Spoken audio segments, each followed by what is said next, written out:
Shalom Bapak Ibu Saudaraku yang dikasihi Tuhan. Senang sekali kembali saya bisa menjumpai Bapak Ibu Saudara dengan video-video singkat saya. Dan pada hari ini saya ingin menjawab sebuah pertanyaan yang biasanya sih ditanyakan sama anak-anak muda ini, ya. Biasa ditanyakan oleh anak-anak muda. Pertanyaannya begini, apakah betul kalau orang Kristen itu pacaran cuman boleh satu kali saja lalu langsung menikah? Saya tidak tahu apakah Bapak Ibu pernah mendengar pertanyaan ini, tetapi yang anak-anak muda mungkin di dalam pikirannya pernah muncul pertanyaan seperti ini. Nah, sebelum menjawab pertanyaan ini, saya harus menjelaskan dua hal terlebih dahulu, ya. Yaitu yang pertama, bahwa Alkitab tidak pernah menyebut-nyebut soal berpacaran. Ya, jadi kalau saudara cari ayatnya tidak ada satupun. Yang kedua, ada dua istilah di dalam bahasa Inggris yang menjadi terjemahan dari kata berpacaran. Yaitu yang pertama dating dan yang kedua adalah courtship. Kedua istilah ini sama dalam praktek karena kalau dalam bahasa Indonesia diterjemahkan sebagai berpacaran. Tetapi berbeda di dalam tujuan. Kalau yang pertama yaitu dating bertujuan untuk menjalin relasi dengan lawan jenis kita. Sedangkan yang kedua yaitu courtship punya tujuan mencari pasangan hidup.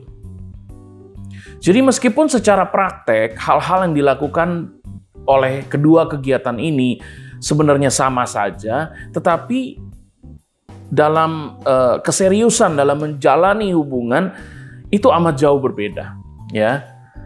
Dan bagi saya pribadi, istilah yang lebih cocok untuk anak-anak Tuhan itu adalah istilah yang kedua, yaitu courtship, ya, courtship.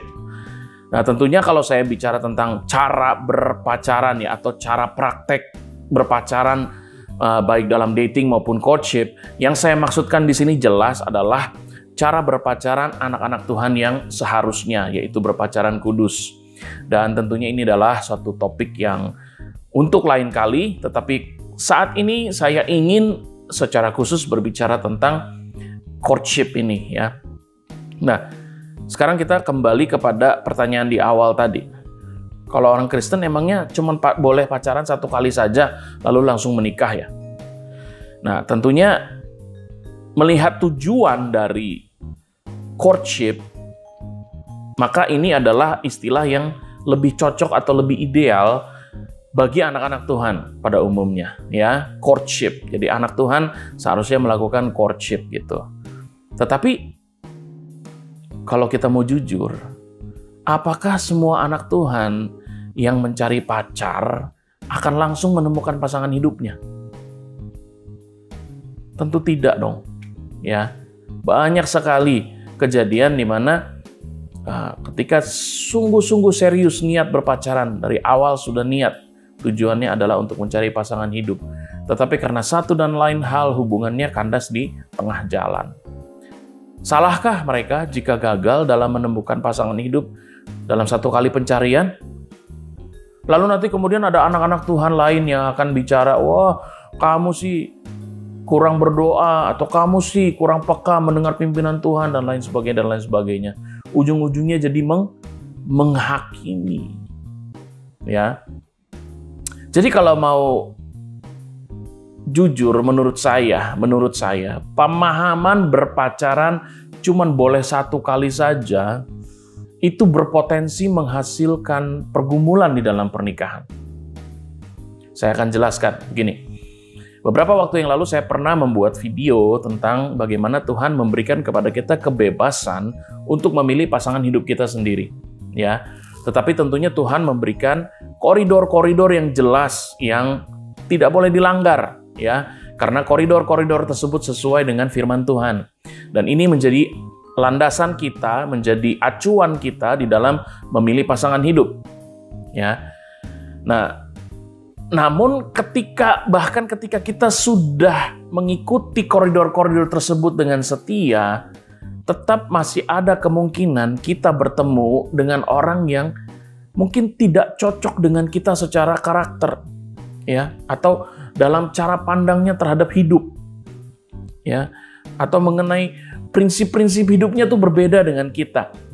Atau bahkan dalam keyakinan, saya bukan bicara agama, tapi dalam keyakinan atau cara mempraktekkan keyakinannya tersebut, ya. Jadi hal-hal ini tentunya butuh waktu untuk disesuaikan karena ini merupakan hal-hal yang prinsip.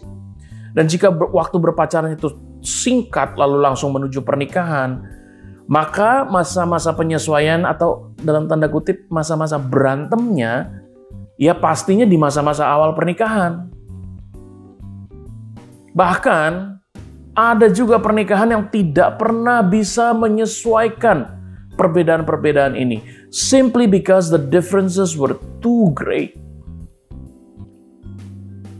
Nah, pergumulan ini tidak perlu dialami jika pasangan yang berpacaran dapat saling mengenali karakter pasangannya dan menentukan sendiri apakah mereka memiliki kecocokan atau tidak dalam keyakinan, prinsip-prinsip hidup, karakter ya, kepribadiannya gitu ya.